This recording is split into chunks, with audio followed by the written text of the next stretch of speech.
Welcome to Sports Scope, the most influential sports talk show in the nation.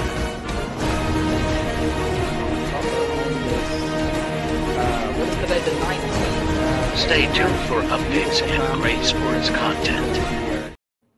Hello, everybody. Welcome to Sports Scope. I'm your host, Robert Butler, on this 7th day of February. 30 minutes past the hour, we'll have Jeffrey Deskovic returning to the program. Jeffrey's going to talk about his article he wrote on the Super Bowl Sunday that got published in Sports Illustrated about 11 years ago, okay? Back in 2013. He's been on the program numerous times, talk about his wrongfully incarceration and whatnot. Didn't really go into that specific article. You can go back and watch the program where we broke down what happened with him and his case, which is really interesting here. Also, got a few. I want to talk about Patrick Mahomes. That was an interesting stat brought up on ESPN Get Up, and I'll talk about that and the names on that. A potential huge milestone for Mahomes if he can pull off this win. Talk about that after the break. Nick Saban will be with ESPN. Just read that he will be on game day. Lee Corsko's still staying even at 80-something. He will help out with the game day crew. So that's been official. I'm sure it's something he's been thinking about for a while. Interesting comment about Mad Dog Russo, Chris Mad Dog Russo, formerly really, I think he still is a New York City sports personality. I know he does some Sirius XM stuff. He also works with ESPN on the First Take show as well. Interesting comment there on Peacock that I've been echoing for a long time with Roger today. I'll talk about that. But first, let's take our first and only break. I'll be back here in 49 seconds. We'll hit the ground running here on Sports Scope. Hello, Sports Scope followers. The program has seen tremendous growth since going 5 days a week. I just wanted to thank everybody for your cash contributions and sharing the program with friends and families. Just a reminder, if you want to contribute to the program, go to the Cash App, the cash sign, and Sports Scope. There are other ways to contribute to the program listed at the bottom of the screen. If you want to advertise on the program, go to Sports, that is Sports with an S, another S, Scope, SKOPE, at gmail.com, just like it's listed at the bottom of the screen. Thank you and enjoy the program. All righty then. Okay. Now, let's see where to start at here. A quick homage to Toby Keith here. I got so swamped yesterday and sideways. I really hate the fact that 62 years old, died of stomach cancer, and I know he's been battling for a couple of years now, but thoughts and prayers with the guy's family. And I was listening to a few of his songs that raising up our glasses against evil forces, whiskey for my men, beer for my horses. One of that, Who's Your Daddy? I mean, he had a lot of good hits. Not as good as I once was, if I ever was. Boy, I really missed, and way too young, 62. When you're 42, like myself, like 62 is not too far off. So it's he should have lived another 25 or 30 years, Anyways, okay, now getting back to the show here. Now, there's such an interesting stat here from ESPN's Get Up show, and I took a picture. I was watching it as I was preparing for today's program. Wasn't even going to talk about this, but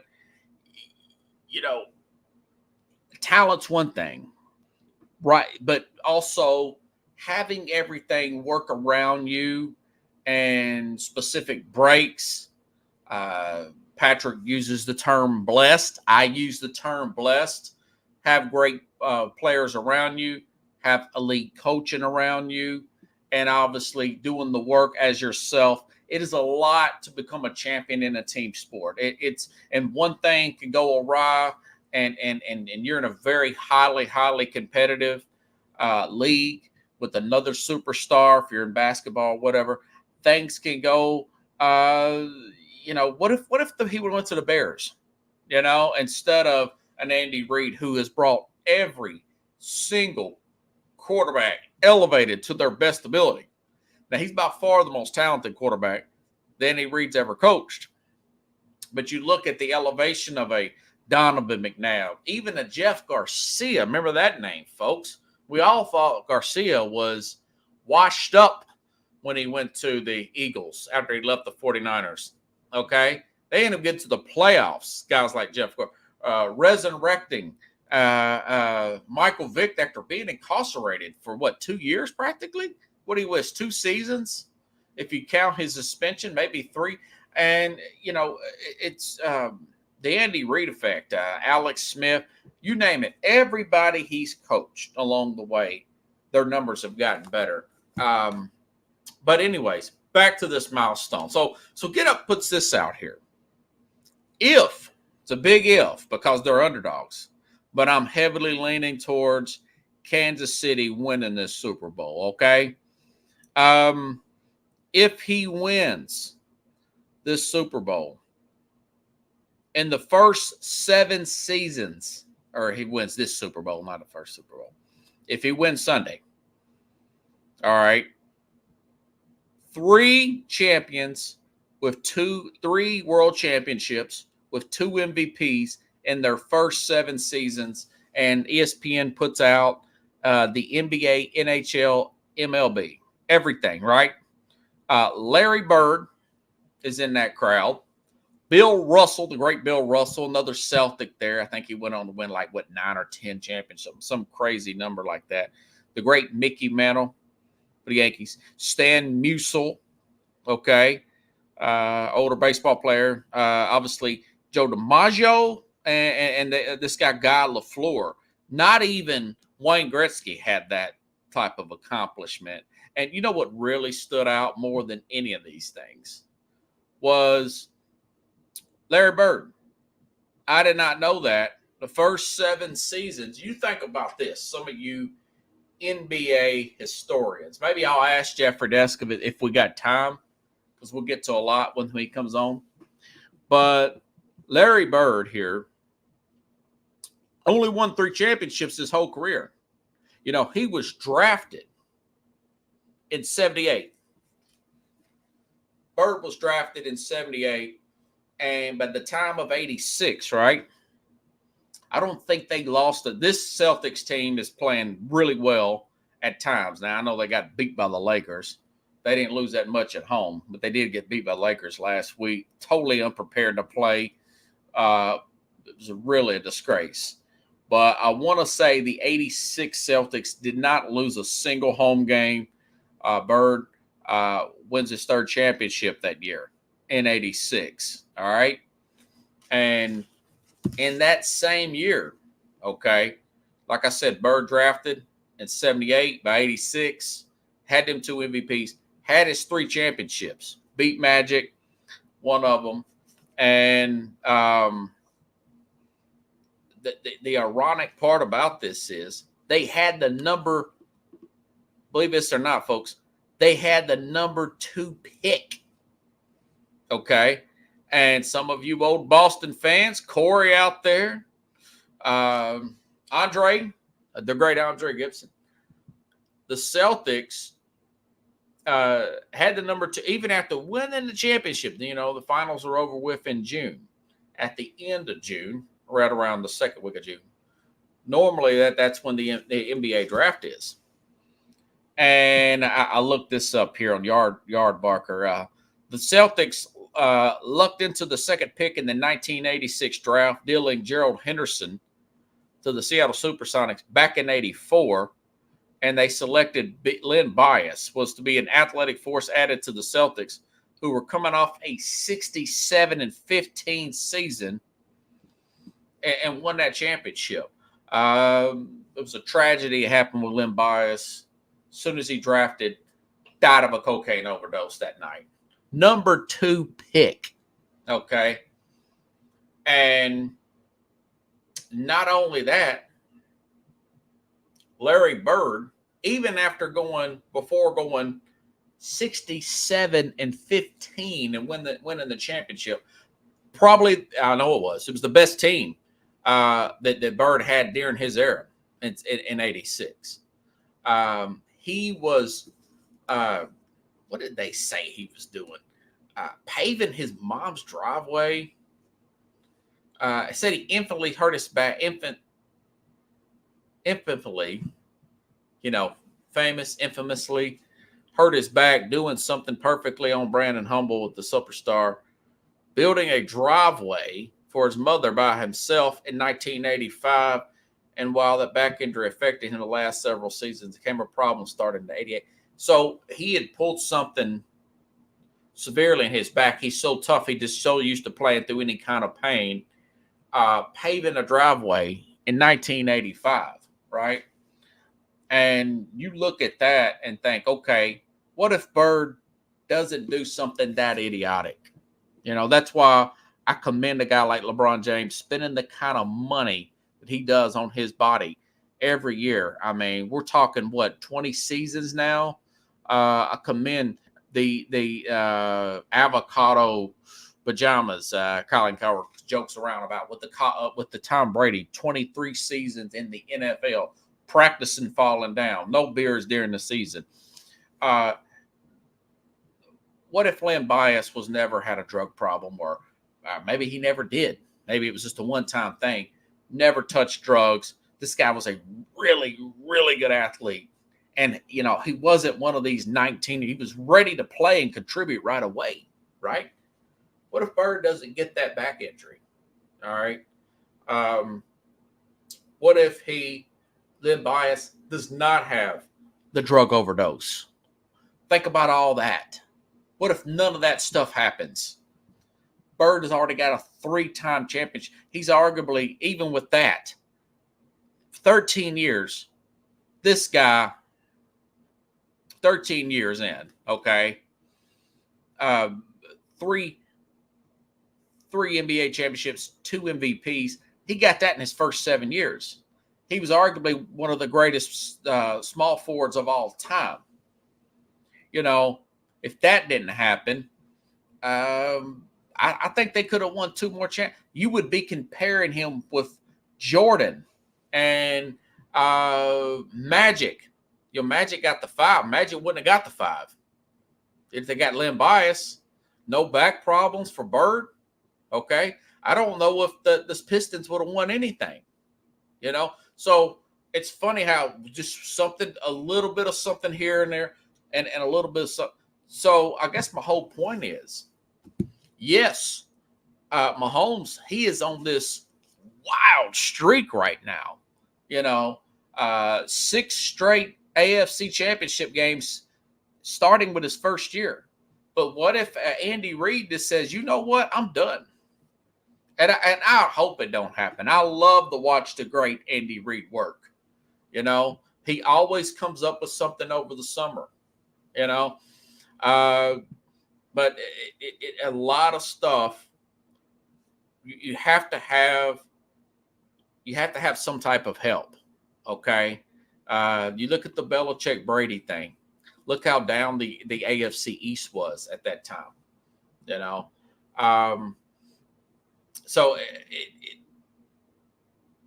there's a lot to go into. And Mahomes, it's what I really like about this guy. He realized, he said, hey, listen, I know I'm blessed with great coaching. I know I'm blessed with great players. Again, Steve Spagnuolo was not the first defensive coordinator there,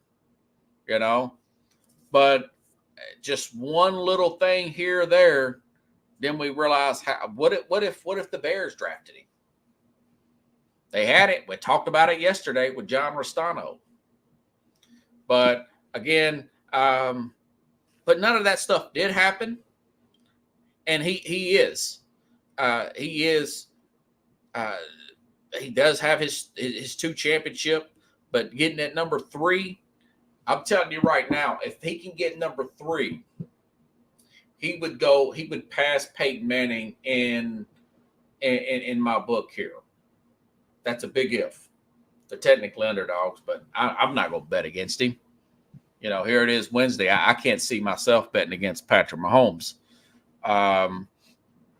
in this defense, per se.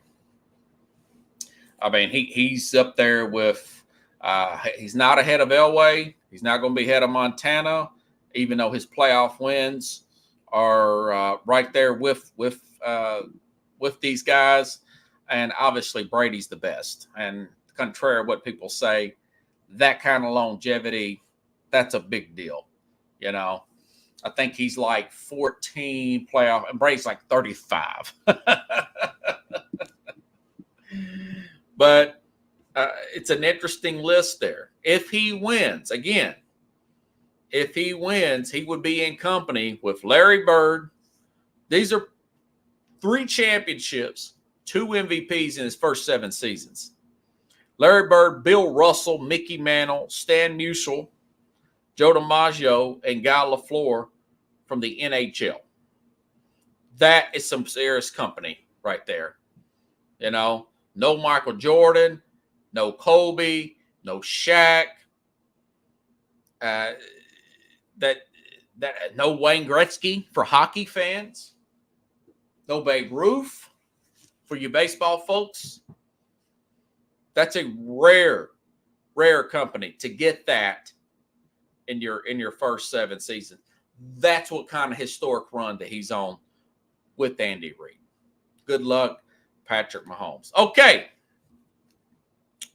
All righty then.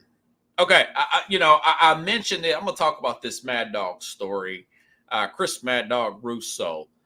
You all know I've mentioned this after this happened. I did not watch, speaking of Kansas City, I did not watch 1 second. I followed it on my phone of the Chiefs Dolphins game on the Peacock. Did not watch any of that. And because they're charging people to stream a playoff game. And, I went on and talked about how this is the fan base is blue collar, hardworking people. Some of the fan bases, some of the future stars of this game can't afford to stream Peacock. You're getting away from your future stars. So some of these kids grew up poor, like me. We didn't have cable. I couldn't afford that. I would have been one of those kids that couldn't afford it. So here's Chris Mad Dog Russo. I think this was on. Gotta find out where he's at here. I want to say it's on ESPN this morning. First take, and he's got a really good riff here. Yeah, this is on ESPN this year.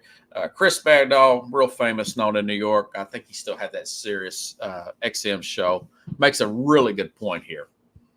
Now, the answers that they give you, well, our younger audience, we have all sorts of surveys that indicate that they are going to streaming. And the Dolphin Chief game this year, the younger audience attendance was superb. So essentially, we almost have to go to streaming for our business model. Now, hold on. What are we, an idiot? I got younger kids. They stream, but they're sports fans. You think they couldn't find a game on NBC, CBS, Fox, or our network if the game is there? Oh, come on. It's the football playoffs. They had 23 million for the Chief Dolphin game. The next night with the Lions against the Rams on NBC, they had 38 million. Yeah, that 15 million did not want to pay for that streaming. I was one of them. More from Mad Dog. So the idea that they're doing the young audience a tremendous service by showing a game in the postseason on streaming is a bunch of freaking nonsense. They did it because the NBC people gave them $110 million for the one stupid game. So all the owners, they split the $55 million and they make a fortune. They can stay at the Venetian. They can stay at the Wynn Hotel. They can have their commissioner parties. This is not about little Timmy Russo, little Colin Russo, little Kira Russo. This is about making money. And next year, another postseason game is on Peacock. And their answer is, well, our young fan, they stream. Nonsense! It's NFL playoff football. 110 million people are going to watch the Super Bowl, and it is not being streamed. Hey, look, I know he's a little animated. Excuse me, I'm tongue-tied today. But again, that 100 million, you're a $1 billion industry. I know they get over about 250. These are your owners. About between 200 and $250 million every year from revenues. I want to say that's TV rights, not to mention concession money from the stadiums. Okay. And like he said, you got 110 million people watching the Super Bowl alone. Some of these playoff games get 49 million, especially the Dallas games. 49, 50 million people watching these NFC championship games. I still stand by what I said when I first heard about this. I do plan on boycotting that Peacock thing and starting a hashtag boycott Peacock NFL streaming.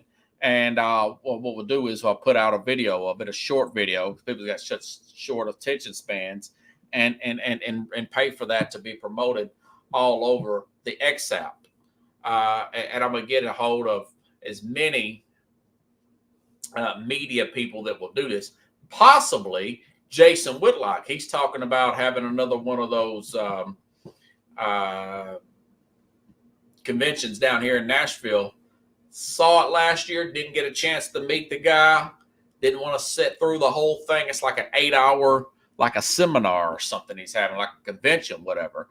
But I'm going to do it this time. He says it's going to be on June 1st on a Saturday. I'll sit through the whole thing, but I'm going to try to talk to him about boycotting the Peacock playoff next year. Even if we could just do a small dent in that and get other media outlets. Because this is built on, blue collar people, poor people, So if you give them an inch, they're going to take a mile. Eventually, we're going to have to play $59.95 to watch a freaking Super Bowl. It's not right. It's turned into a sport for elites, and hopefully we will be successful with that. Kudos to Chris Mad Dog Russo. Which I'm surprised he had the audacity to say that on ESPN, because they get Monday Night Football, right? But speaking of ESPN, so Nick Saban, I thought he was going to be busy. He's going to be on College Game Day next season. Now, Lee Corso, I think 84, 85 years old, will still be back. Kirk Herbstreit, Desmond Howard, Pat McAfee. I think it's really good show. Actually watch this. I don't watch any of the pro shows because we talk so much NFL here between my show, the Mac and Jack and Jim Jeffcoat show, and Sanja Pearson's on there now. I used to come on here and make a special appearance for 30 minutes. Got really busy, but that comes on the Northeast Streaming Network. And they do a lot of NFL. They're just as good as those other guys. They just don't have the proper branding behind them, right? They come on at 8 a.m. Eastern time every Sunday. Very good show. Big football show. But anyways, I thought Nick Saban would do this. I thought he'd jump right into TV.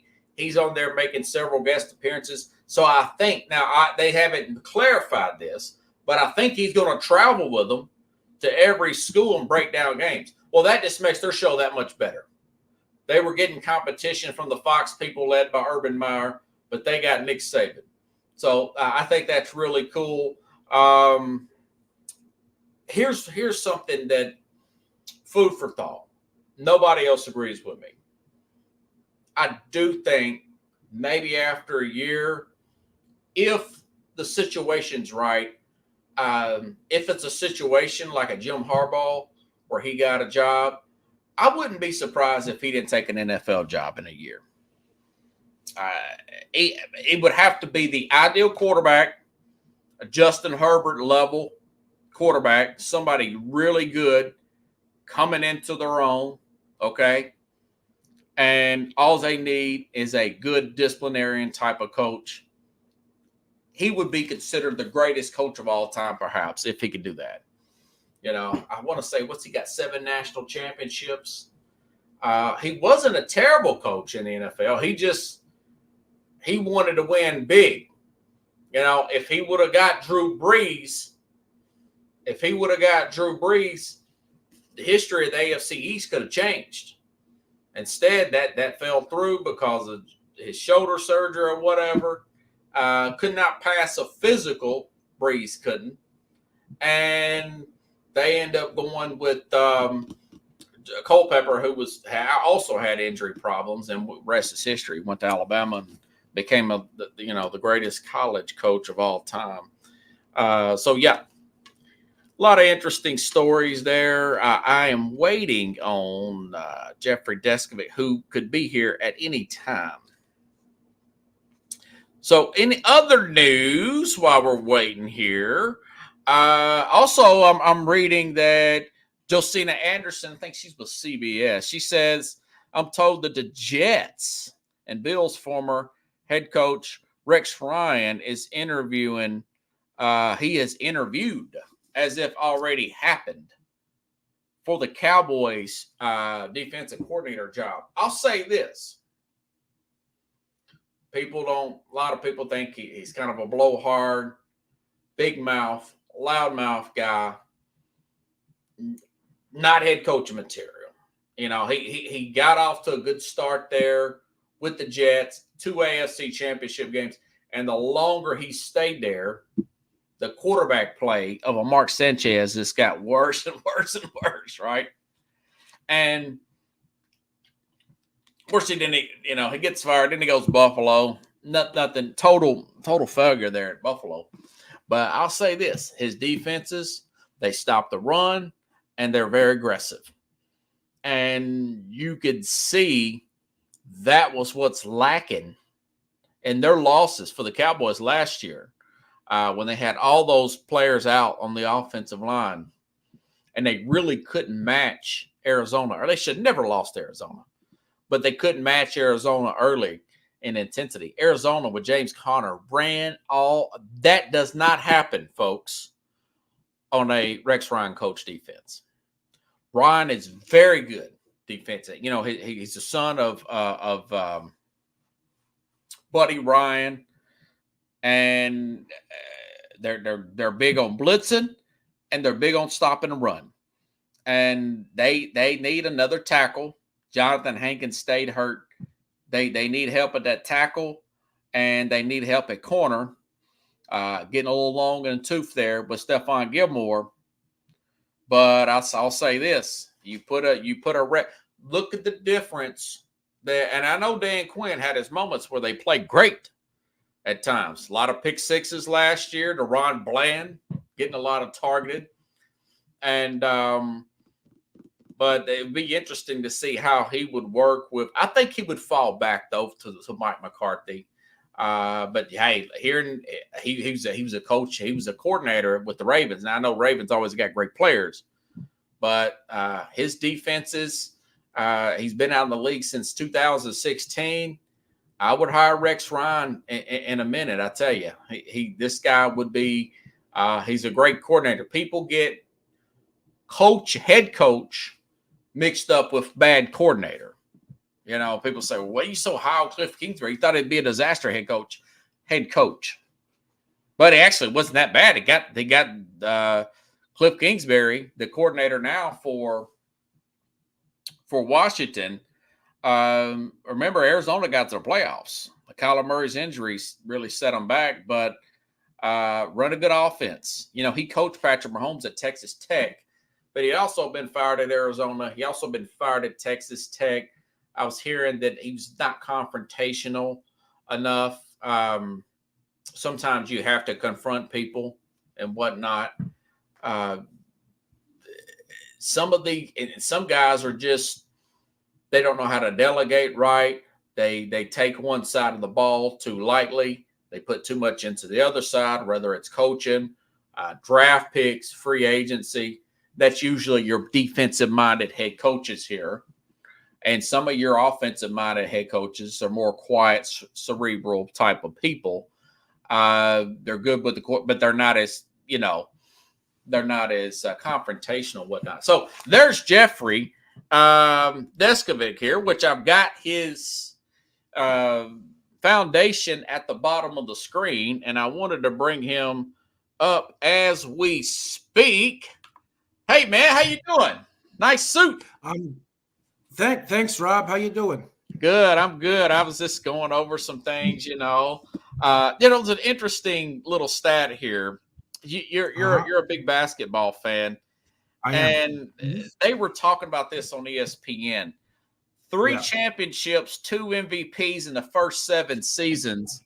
If Patrick Mahomes can win Sunday, and ESPN put these names, there's some names that I would think that may have been there, but not there. No LeBron, no Michael Jordan, no Wayne Gretzky, but they got guys like Larry Bird, Think if Larry Bird wouldn't have hurt his back when he was paving his mom's driveway in 1985, and Len Bias in 86 didn't drive a drug overdose when he was drafted. So then you got guys like Bill Russell, Mickey Mantle, Stan Musial, Joe DiMaggio, and they had one hockey player, some guy named Gary LaFleur. I'm not a big hockey guy, but I tell you that I just thought that was an interesting stat there. What was that a list of? The best of all time in their respective sports? No, this is first 7 seasons, Jeffrey. 3 championship rings, 2 MVPs. This is Patrick Mahomes's. This is the kind of elite company that he could be in. It tells you really kind of have a good team behind you. You got to have good coaching, and you got to be fortunate not to get injured. Yeah, absolutely. Look, the MVPs, that's your ability. I can't take that from him. But in terms of having how many championships within the first season, there's so many factors beyond an athlete's control, such as what you mentioned. One of them, you have to have a championship caliber team around you. Maybe the team you went to wasn't that way, and so you don't have that. Michael Jordan's teams weren't all that talented when he got started. Right.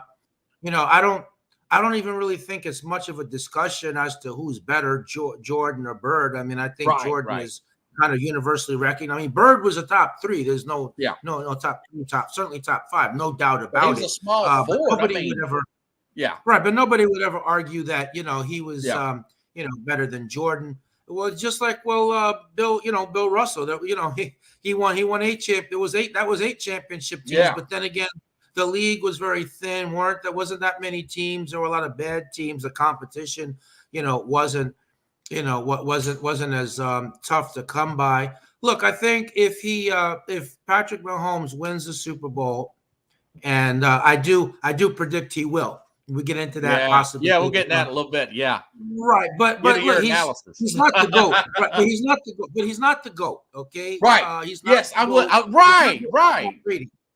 He's not better than Tom Brady. Eli Manning's quote was kind of slick. Well, the GOAT. Well, I beat him twice. He did. You get credit for that. You have 2 rings. All the props in the world. Okay. You weren't the quarterback that he was. You beat him twice in the Super Bowl, but he's got 7 rings to your 2. He's got 10 appearances to your 2. You were never on his level, so that's kind of disingenuous on his part. Right. Yeah, I wouldn't put him above Montana nor Elway got the 5. With Elway 2 different coaches. 5. Yeah, that's right. Yeah, Elway got to 5. So, I think so I mean, his accomplishments. He's gotten to 4. Elway got to 5. He would need to. Well, I mean, I think he's in the discussion about whether or not he's better or better than or equal to or even less than Elway. I mean, that's certainly a debatable thing. If you Yeah, told me I had would to put win a him game maybe tomorrow, above. What about maybe a Peyton Manning? Would you put it if he wins? If he wins Sunday, yes, I me would put him too. above. I would Yeah, we we put would him get above. pushback there, but I wouldn't, Jeffrey. Me and you on the same page. Yeah, I think that if you told me I had to win a game tomorrow, right? Yeah, And my team and the other team, everybody's players are exactly equal ability, but I got to pick the quarterback, and that's where the ability differentiation is going to be. And the choice was between Elway or Mahomes. I'm going with Mahomes. Oh I would wow! rather have Patrick Mahomes. I don't know. I to might win go the with game. Elway, man. I don't know. You would. Okay. That's a tight one, man. That Elway is can a high play one, in any era with his arm strength, and wow. Yeah, he does. And Elway was a scrambler. He was fast, but I mean, Yeah. but he wasn't running for these huge chunks of yards the way Yeah. that Mahomes is. I mean, Elway's running had more to do with like scrambling than Yeah. it did actually taking off downfield. As fun as it was to see him Oh, launch man. himself in the air and do the spin out, Helicopter as and the cool as that 98 was to Super see Bowl. him. Or Yeah, as good as it was for him to see him in that 97, Super 98. Bowl. Yeah. Yeah. But look, incredible that he's been in the this many Super Bowls. I mean, the Chiefs even appearing in 6 straight AFC Championship games. That's crazy, right? It really is crazy. They are dominating down there in Kansas City. There's no question. What a disappointing loss in contrast to Mahomes and all his success. I mean, what a disappointing loss on the part of Josh Allen. I mean, always coming up, always losing to the Chiefs. I mean, he didn't play well. I mean, the game that they lost, the game that they lost, I want to say, I think it was last year, the one when he took them down the field twice in the last 2 minutes, and with 12 seconds left, they couldn't bring a down. couple years ago, about 2 or 3 years ago. Yeah. I feel like Last Josh year Allen they got played beat by better. Cincinnati. That's right. Yeah. They got blown out and embarrassed. But I feel like Josh Allen played better in the game 2 years ago than what he did against Kansas City this year, having finally gotten a home game and playing worse. I mean, I don't understand it. I'm not sure what else they really need to do there. I don't feel like he played all that well. Yeah, maybe it just the defense is the unsung hero. Look what they did to Lamar in that offense there, Jeffrey. I could have swore the Ravens were going to win that game coming in. Yeah, right. That was a major upset. But you hit on the key thing though. That game was won by the Kansas City defense, not Patrick Mahomes, because all 7 times Kansas City had the ball in the second half, they didn't score 1 time. Nope. No. So I think they only had like 65 yards, A lot of that was on one play. Right. That defense was great for Baltimore. Right. That almost reminded me of how, the defense played a big role in Tom Brady getting to the last Super Bowl that he played in and won with Tampa Bay. I mean, he was serviceable. He played good, but that defense really drove that run for them. Yeah. And somebody mentioned the fact, and they did have a point. It was one of the ESPN guys. They said that, those tackles were out for the Kansas City Chiefs, but their left tackle and right tackle got hurt in that AFC Championship game prior to that. They had 2 weeks to add in a couple of guys. And, of course, the Tampa defense just took advantage of it. And Brady got his 7th ring, man. So, what if they would have been healthy and he would have beat Brady and been going for number 4? Well, yeah. Well, then a lot of what ifs.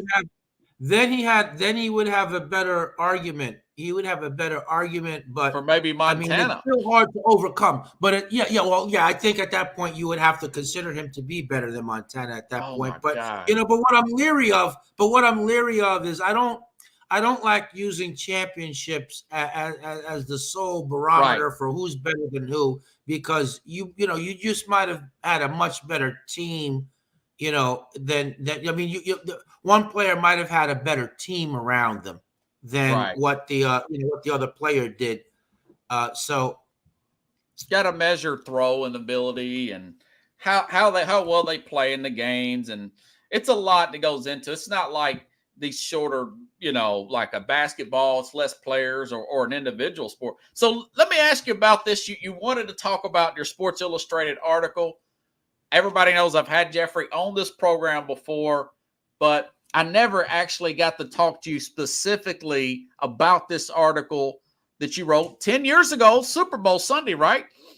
11 years that's ago. right. I'm sorry. Yeah. Yeah. It was a while ago. Yes. 49ers and the Ravens. Yeah.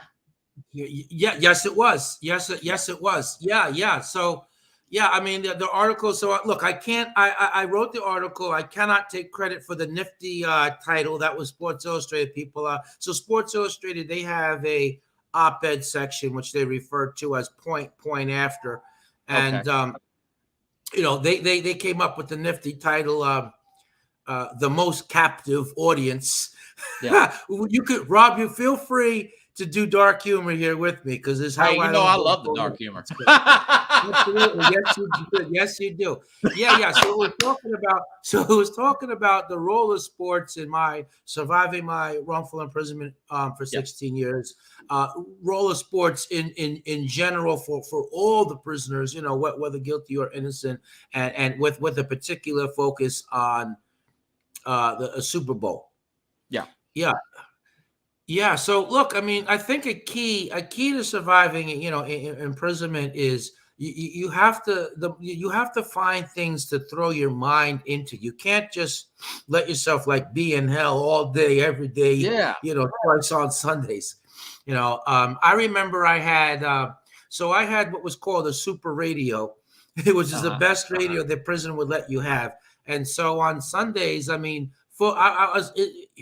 I don't want to say it was almost like I wasn't in prison, except that it almost was like I wasn't in prison on Sunday. I had my routine. I had the super radio there, and I would play, and I have the 1 o'clock game on the radio, and and then there was the 4 o'clock game, the Sunday night game, and I'd be listening to the Sunday afternoon game, the 1 o'clock game at the same time. So in 1998, Elmira Correctional Facility allowed us to purchase black and white televisions, which meant we had a few stations in the cell. And so I would be watching the game on NBC, and there was a game on Fox. So I'd be watching one game with the sound obviously off, while the better game was always on the radio, Rob. So that was the one I was really more excited. That was the one I was always really paying attention. So I had that routine on Sundays. It was almost like I wasn't I could forget almost for a little while there. And the commentators were better. I thought that the commentators were better. I remember there was John Murphy for the Bills, and I remember there was Bob Myers and Bob Trumpy. And I hear the NFL go, and now, and then they do a recap on the games, and they would try to come up with puns like, well, in Indianapolis today, there was no horsing around, and talking about the Colts. They're painting a picture for you. Playoff victory, So So all of those. All those things. I mean, it brought me a little bit of joy. It's. Was your first year in prison? Did you watch that? Was that your first Super Bowl between the Bills and the Giants in 1990? Yes, it was. That was that was. I was in the county jail. I had just been wrongfully convicted. And I was awaiting sentencing, and I hadn't even gone upstate yet. But we had the game on in the day room there in the county jail, and for a little while I just wanted to focus in on I was able to focus in on the game, and it was intense. It was a very competitive game. I mean, I think the fact that I was a prisoner had something to do with the fact that I'm cheering for the underdog. I mean, I like the Giants, but more so because of the fact they were underdogs against the Bill. I mean, hell, they were playing. They had their backup quarterback playing, Jeff Hostetler, Yes. who had not yet been established as a starter overall. Just Phil Simms had went down, and Hostetler played. I think it was somewhere between 5 to 7 games, and so he had the backup quarterback position there, and yeah, I mean, we were all cheering and high fiving. I remember when Norwood's about to kick that ball. Was you thinking, okay, we're probably going to lose, but this was a good game? What's going through your mind, Jeffrey? That's exactly what I was thinking. Oh, crap. There's no way he's going to miss. There's no way he's going to miss that. I mean, damn, man, we played such a good game, but all right, well, at least we fought. We fought for this, and so the score, as you know, at that point was 20-19. And Norwood lines up for, I believe it was like a 46-yard field goal. That's usually that's a give me. Yeah. That is kind of a gimme. And, it's at the end of the game. And so if he makes that kick, there's no scoring after that. I mean, that's pretty much it. And so I remember, the camera's focusing on the people on the sidelines and, he kicks the ball and, it was Marv Levy grabs a hold of the arm of one James of the other staffers. Yeah, that's right, James Lofton. Thank you. I read it in your article. I love that. Yeah, I see that. And they go like this to raise their hand up in it, and then they go like, and they raise it down and they look down. Because he misses the thing. That kick forever known as wide right. Yeah, and then you got to feel bad for Scott Norwood, though, right? You really do have to feel bad for Scott Norwood. I mean, look, overall, Buffalo did not play. They did not play a good game that day. They only put up 19 points. They were the league's leading offense. If you recall, they had just crushed the Raiders in the AFC Championship game. That thing was like 53-3, something wild like that. And meanwhile, the Giants were barely eking out victories, in their playoffs. So, but we all were jumping up and laughing and joking and high fiving and hugging, and doing silly dances and all of that. You made some new friends that day. Yes, I did. Yeah, I really, see, that's the bonding of sports, right? It was the bond. It was the bonding of sports. Yeah. Man. But yes, it was. And speaking of that, I mean, another bonding over sports would be, we would play basketball, we would play 3-on-3, take it back, and sports kind of helped me in a different way there. I mean, I guess my mind needed to leave. It needed to leave being out of prison, and so I came up with this, elaborate delusion that when I was playing basketball, that I was a professional player, so was everyone else, and the armory, that was for home games. The gym was when we were going on the road. I love that, man. My jump shot was much better in the armory than in the gym. Which is kind of like how it generally happens for most players. And the people on the sidelines, they were like the fans, and I could imagine in my head, the color commentators, making the calls and all of that, and. But it really wasn't. It really was not like. It was not like kids fooling around on a playground. This is more of a survival tech, defense mechanism. I needed to leave for a couple hours, and that was my that was my release, and it wasn't just a regular season game I was playing in my mind. This was like this was game. Yeah, this was game. Yeah, exactly. I love exactly. That. Yeah. It was game 7, important playoff series, or depending upon the rivalry or intensity or whatever. I mean, this might be the finals. So who was the play-by-play guy in your head? Mine was always Marv Albert. It was definitely Marv Albert. Yeah, it was definitely Marv Albert, and that was for the finals. But sometimes it was Rick Berry and Skip Kerry. Oh yeah, those guys. Those guys were good, and it would be the late great Craig Sager. I love Craig TNT. GNT, doing the halftime interviews and all of that. Yeah, but even everyone else, even besides me, I mean, a lot of people would play basketball, and you have your little basketball community there. I mean, Yeah. all you have to do is go over there. You don't have to know the people. You just ask, "Hey, could I have next?" And then, I'd never heard. It's unheard of for someone to ask for next, whether on the basketball court, on the ping pong table, or even in the chess tables, to ask for next and be denied that. Everyone would always, be respected and be allowed to play. And then the Yeah. next time you were in. But everyone Yeah. in that area took note and watched. And so the next time you walk over there, somebody might ask you, "Yo, you want to play?"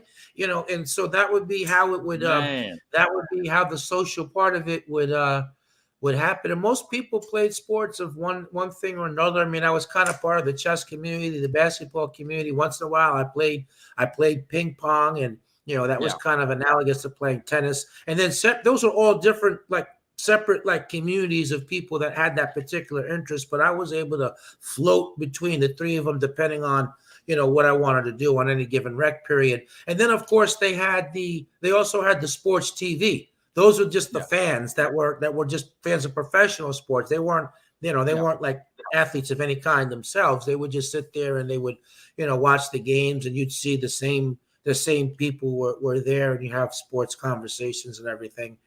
And Yeah. it was I love reading the sports section. It was hard to get access to newspapers in prison, but Hmm. there were maybe in the whole prison there was maybe like two or three people that actually had like a newspaper subscription that would be delivered to them, and there would Yeah. be a huge line. Like, I might be number 10 on the list. Someone else might be number 30. To get a Yeah. hold of the newspaper, would be passed around to everybody in the sports section. When I was in college from 1993 to 95, the college, which had a Hmm. building on the prison grounds, there was a college library there, which actually rivaled the prison, the actual prison general library. And Okay. they had a subscription. They had a subscription to Sports Illustrated. I used to read Man. some of the sports, and then go from that to actually having an op-ed in there. Yeah. But Yeah. So, how did you go about getting that op-ed? What yeah, made you want to do that? yeah. Well, in terms of my motivation, I mean, why I wanted to do it is because Sports Illustrated, and it's a very, very wide audience. And Yeah. I'm always looking to try to increase my profile. I'm kind of a tool in the fight, Yeah. against wrongful conviction. And so, as goes I, to some extent, as goes my organization, and to an even lesser but definite extent, as goes the cause. So I figured if I could get published there, it would be great for all of those reasons. And of course, I was hoping also, although this part didn't happen, I was hoping that one athlete or another. I mean, they sometimes they serve as like an ambassador for an organization. I was hoping that it could be a good cause for them to get Yeah. involved with. I mean, that part of it never happened. In terms of how, so there's a man named Mark Howard who runs. He's a teacher. He has a number of nonprofits, but including what's called.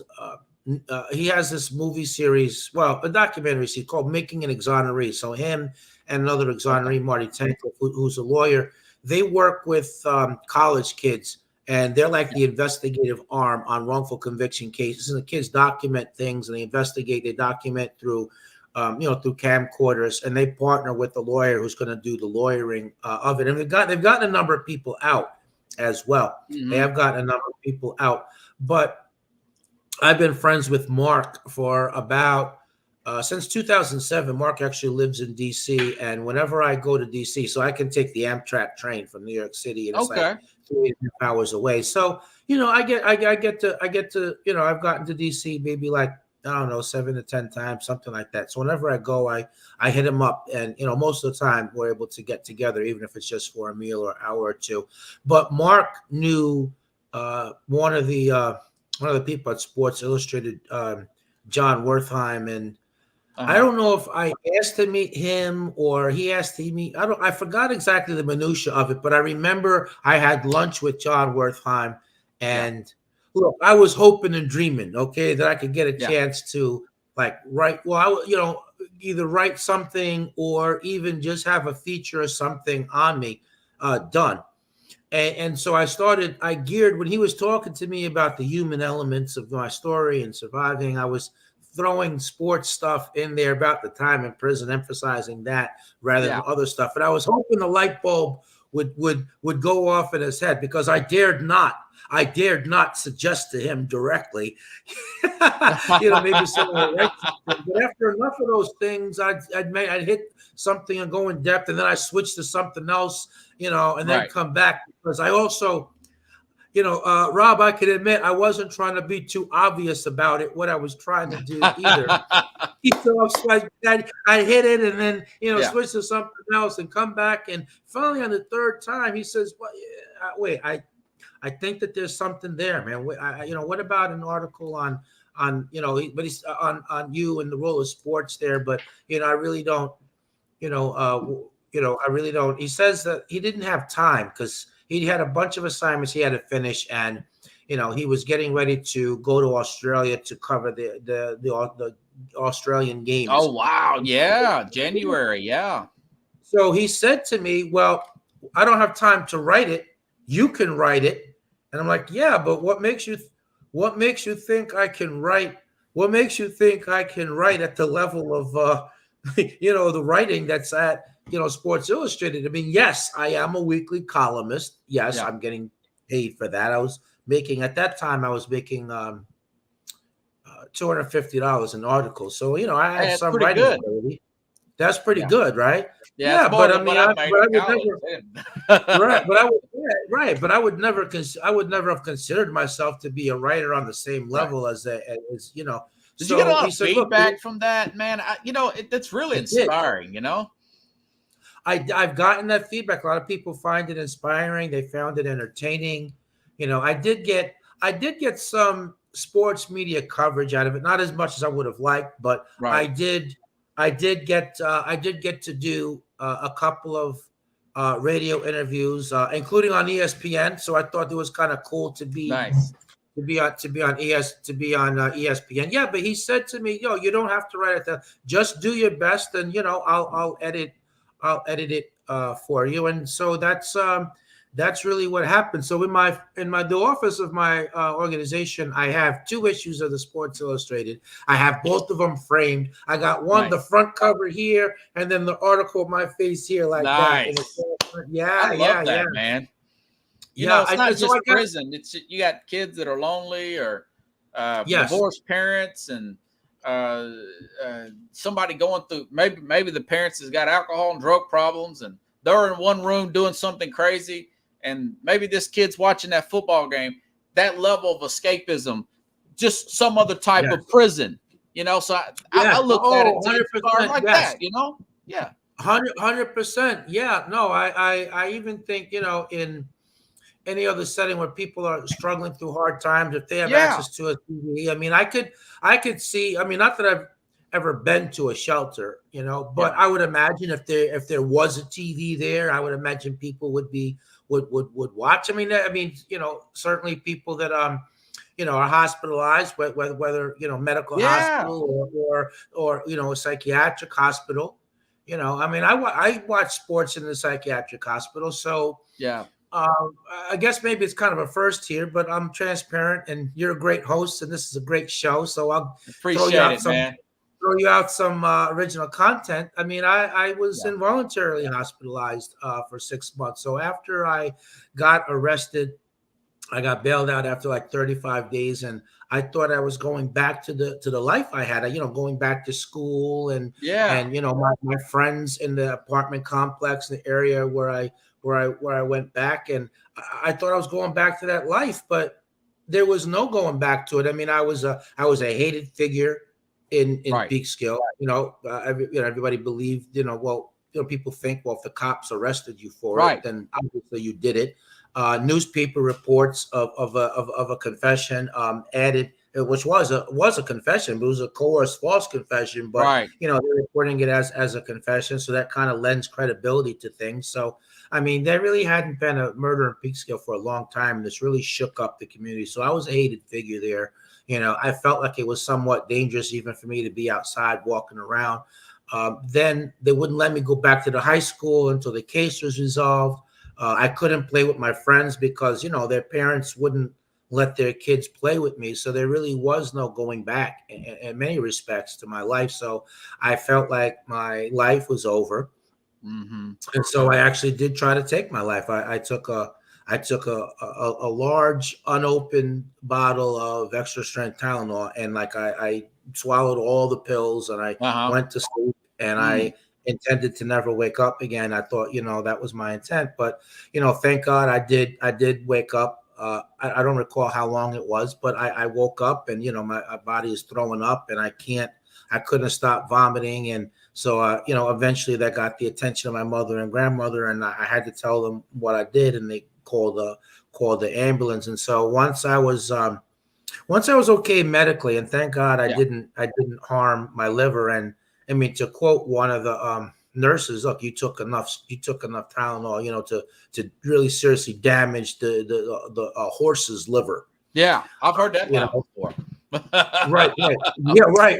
Yeah. So when my hospital stay was over, I mean, there was a psych hospital located on the same grounds, and so I was involuntarily committed there. And at some point, I was fine, but like the doctors, I felt like it was kind of a CYA type thing. They didn't want to release, sign off on my being released until my criminal case was finished, because they were concerned that I might slip back into, some sort of suicidal or depressive state. And then they were worried about liability. So, that thing stretched out for like 6 months. I mean, that was at least three to 4 months longer, but than what it needed to be. And then I eventually got transferred to Rockland County Psychiatric Center for kids.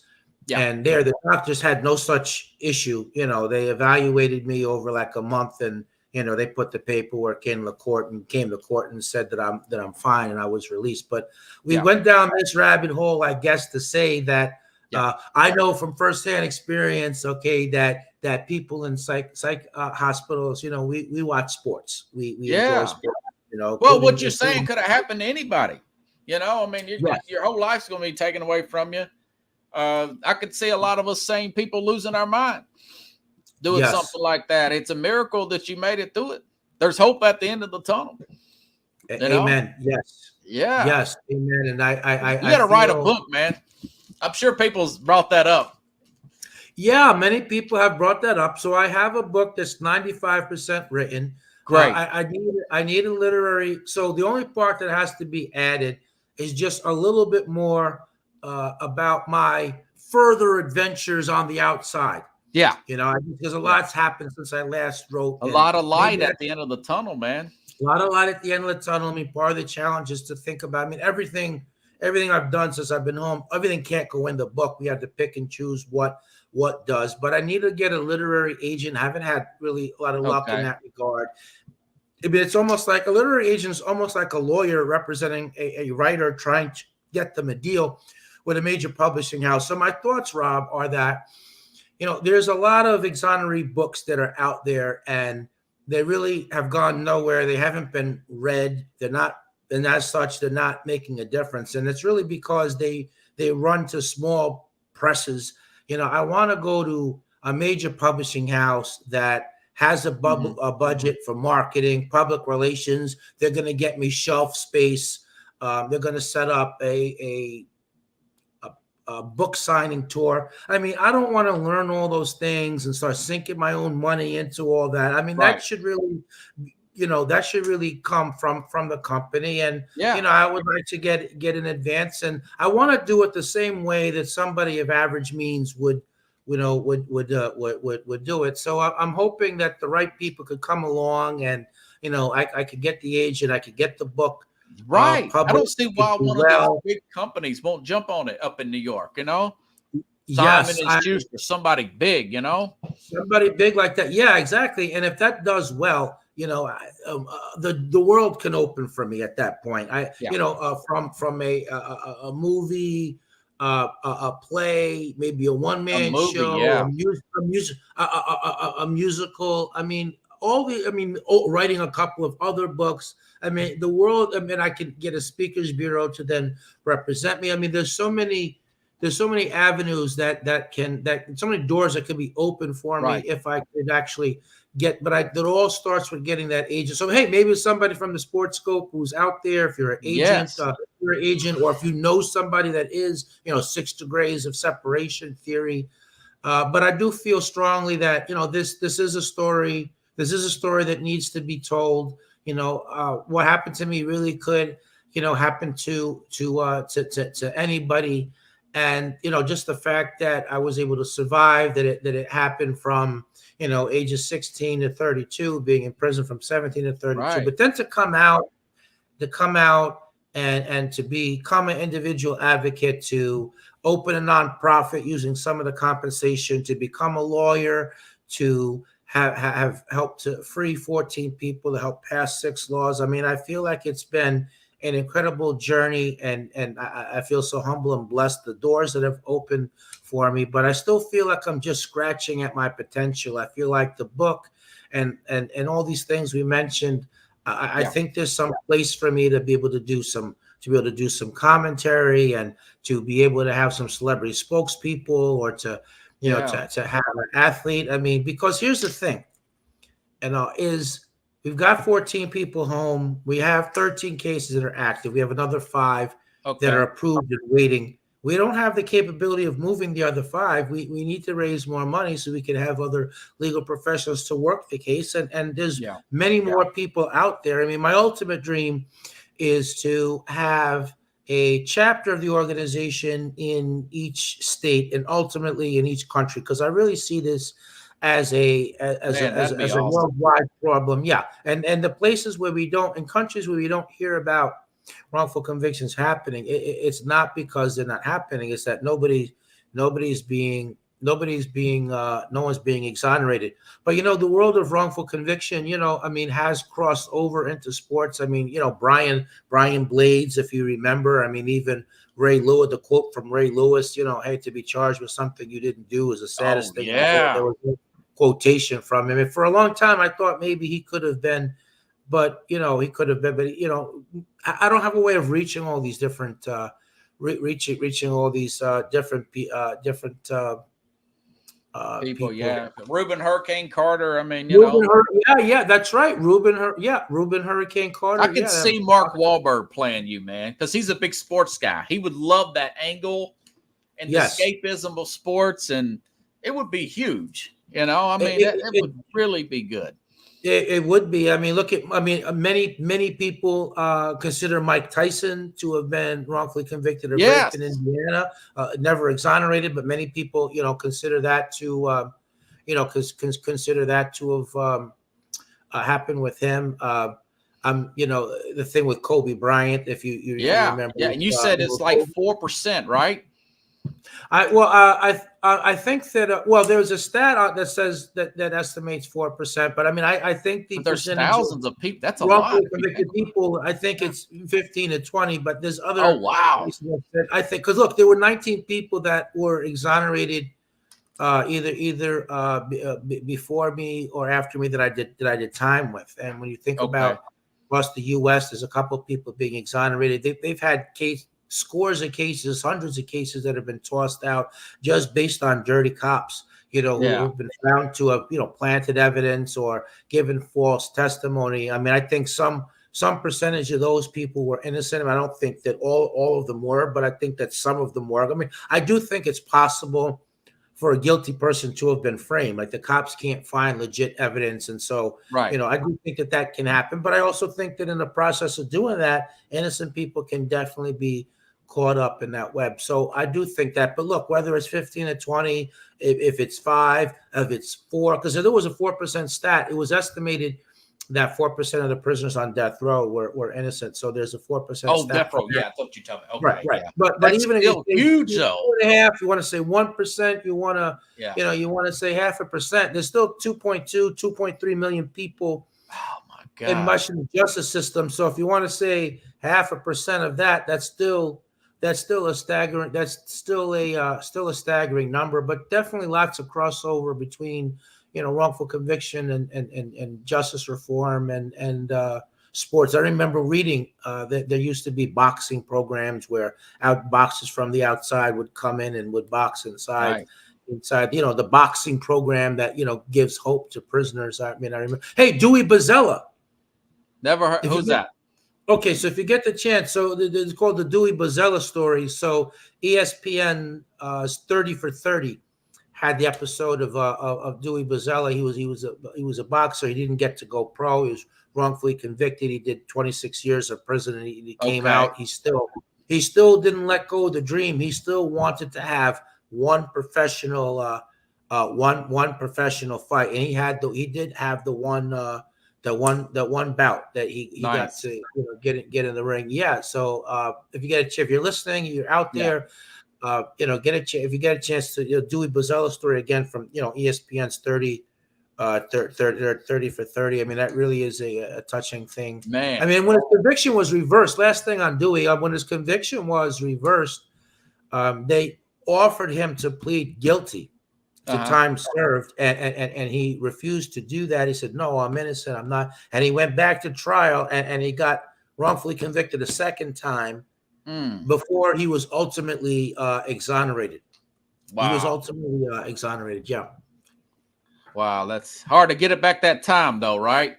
No, there's no way to get back that time. But the best you can do, I think, is do the best you can in the present and in the future, and make the best of your life and try to make a difference. And for me, that means reaching back to the men and women I metaphorically left behind, hence starting the organization, hence becoming an attorney, and my life dedicated to this. But look, to get to that dream, to get to in a chapter in each state, in each country, and I need public support. We definitely need financial support and the support of all kinds. Always looking for board members and large donors. And my biggest challenge, of course, is that I didn't make it in business 10, 20, 30 years or be like in a career. I kind of went from worst to first. To think about a baseball thing. The standings or teams went from worst to first. I remember the Braves and the Twins both went from worst to first. Ended up in the World Series, 91 World Series. Going to Game 7, extra innings. Jack Morris pitching all 10 innings. But I went through worst to first artificially because of the lawsuit. So that means I need to have third parties who are willing to connect me with people in their network that this cause likely speaks to. I just want to have a conversation with people. Look, it's really a good thing, man. Here's the mission of the organization. Here's our accomplishments. This is the funding goal we're trying. This is what we could do if we were armed for bear. Is this something that interests you, or not? And I'm just be thankful for the opportunity at that point. Yeah. Well, I'm about 12 minutes over, but I do want to get your take. Go back to that Super Bowl, man. So you're saying it's Kansas City, right? You don't think that San Francisco? What's the analysis for San Francisco to win, in your opinion? Yeah. What the analysis would be? I think if the San Francisco defense can replicate what Baltimore did. I mean, Kansas City didn't exactly blow the doors out offensively against the Ravens. So I think that playing strong defense would be a key to San Francisco winning. Certainly not turning the ball over. Right. But I think that I feel like the AFC was stronger than the NFC. I mean, certainly the 49ers almost lost that game. They almost lost that game to the Detroit. Yeah, to Detroit. Boy, that would have really been a story. But I feel like, I guess maybe at the last point I'll make is I feel like the Philadelphia Eagles were of the Super Bowl last year. Were a lot stronger a team than what the 49ers are this year. Yes. But Kansas City still managed to pull off the upset. And I think that they get it done here against San Francisco. I think that I definitely think experience showed KC versus Baltimore. Oh yeah, And, they panicked, didn't they, Baltimore? yeah, they really did. And all those unsportsmanlike conduct and all that. Oh my God, that was the worst possible time. I mean, the radio commentators even they even called him a dummy for that on the radio. Yeah. But look, Brock Purdy. I mean, no experience in the Super Bowl. I mean, some of San Fran, has experience. To the extent that some of the team was there, but that's not everybody. It certainly wasn't Brock Purdy. So I think experience. I think experience wins out in this one. And if Detroit could put points up on the board like that, and I think that Kansas City will be able to do it. So that's my analysis on that. Yeah, I agree with you, man. And only thing I could see 49ers winning if they have a game where they run the ball like crazy and they're very successful doing so. Like, for example, Denver, when they upset Kansas City, which Denver wasn't that good this year, 40 rushing attempts, 8 of them by Russell Wilson himself. Brock Purdy had 40-something yards rushing against Detroit. Who thought he could run like that? So that would be it would have to be Christian McCaffrey, this Deebo Samuel, and maybe Purdy getting a lot of rushing attempts and maybe running for 250 yards, something like that, so they can kind of just milk the clock and have Patrick Mahomes sitting on the sideline like he was in the Green Bay game, in the Monday night game. Remember that? Or Sunday night? I do remember that. That would be the way for San Fran to win. I think another key on the other side. I think if Kansas City scores first. Yeah. I think that could really boost their confidence. Maybe that could put some doubt into San Fran. But I do think that these. Well, I mean, San Fran was clearly the best of their conference. I don't know that Kansas. I think I can't say that of Kansas City. I do think that Baltimore was better than them. But. Hey, the best team overall doesn't always win. You just have to be the best team. Who's the best team tomorrow, right? Or Sunday? That's right. Well, listen, thank you for once more having me on the Sports Scope, and please send me a link to the show, and I'll push it out on social media. I'll email it to you. I'll give you the YouTube and the Spotify. I think my sister's she was sharing my show in so many groups. She wasn't asking permission. She got me suspended. God bless her. Hopefully I'll be back on in a couple of weeks on Facebook, man. But hey, dark humor to end the night. Rob, you gotta get out of Facebook jail. Yeah. Man, I was wrongfully accused. I gotta get you to get me out. Yeah, right. There we go. I love that. Thank you so much, buddy, and thank you to your fans out there. Thank you very much. Thanks, buddy. And I'll have you back for NBA stuff. If something big happens, we didn't get to NBA, but maybe after the trade deadline or after the All-Star break, we'll catch up. I think that would be wonderful. I'd love to do it, Rob. Thank you. All right, buddy. Have a good night. You see you, man. All right, everybody. I will be back on tomorrow, same time, same place. Sonja Pearson is a friend from Northeast Streaming Sports. She's out of Atlanta area. Going to go over the NFC South with her. Big Carolina Panthers fan. She's originally from Charlotte. So tune in tomorrow, 30 minutes past the hour. I have Sonja Pearson on. Very good female personality. Knows a lot about the NFC South. So stay tuned for that. Thank you, everybody. Have a good night. See you tomorrow. Same place, same time. Here on Sports.